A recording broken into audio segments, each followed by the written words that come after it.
آپ کے سامنے سورۃ مزمل کی فضیلت بیان کرتی ہوں۔ حضور صلی اللہ علیہ وآلہ وسلم نے فرمایا سورۃ مزمل بڑی برکت والی ہے۔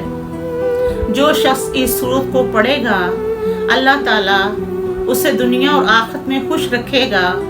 اور اس کے فلاس کو دور کر دے گا۔ جس مشکل کے لیے پڑھے گا وہ مشکل آسان ہو جائے گی۔ حضور صلی اللہ علیہ وآلہ وسلم نے فرمایا جو آدمی اس سورت کو مصیبت کی حالت میں پڑھے گا اللہ تعالیٰ اس کی مصیبت کو دور کر دے گا۔ اللہ تعالیٰ نے سورۃ مزمل میں ارشاد فرمایا اے محمد صلی اللہ علیہ وآلہ وسلم کپڑوں میں لپٹ کر سونے والے رات کو قیام فرمائیے، کچھ آدھی رات کو کچھ کم کر لیں اس سے اور کچھ زیادہ کر لیں اور تہجد ادا کریں۔ تہجد کے وقت قرآن پاک کا پڑھنا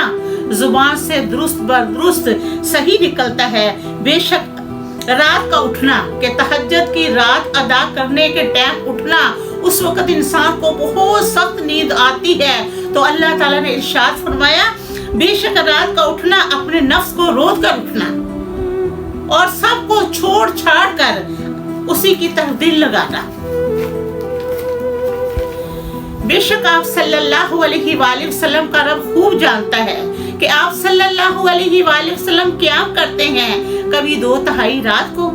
کبھی آدھی رات کو، کبھی 1/3 رات کو، تقریباً کبھی 3 بجے،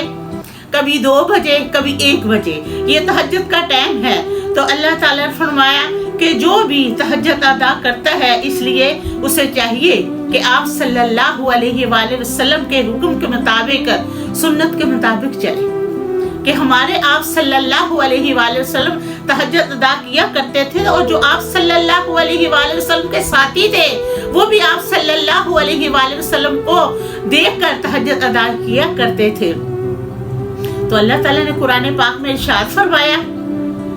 کہ میں نے آسان کر دیا قرآن پاک کو،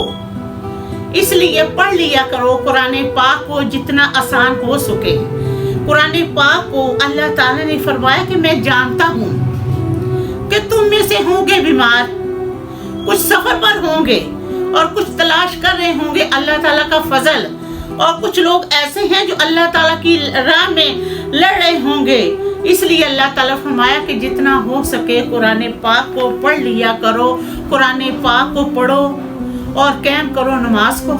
ادا کرتے رہو زکوٰۃ کو، اور قرض دو اللہ تعالیٰ کو، قرض اچھا، اور جو تم بھلائی کرو گے، کہ جو بھی تم بھلائی کرو گے کر کے آگے بھیجو گے تو اس بھلائی کو پاؤ گے اللہ تعالیٰ کے ہاں اجر بہت بڑے، اور بخشش مانگو کرو اللہ تعالیٰ سے، بے شک اللہ تعالیٰ بخشنے والا مہربان ہے۔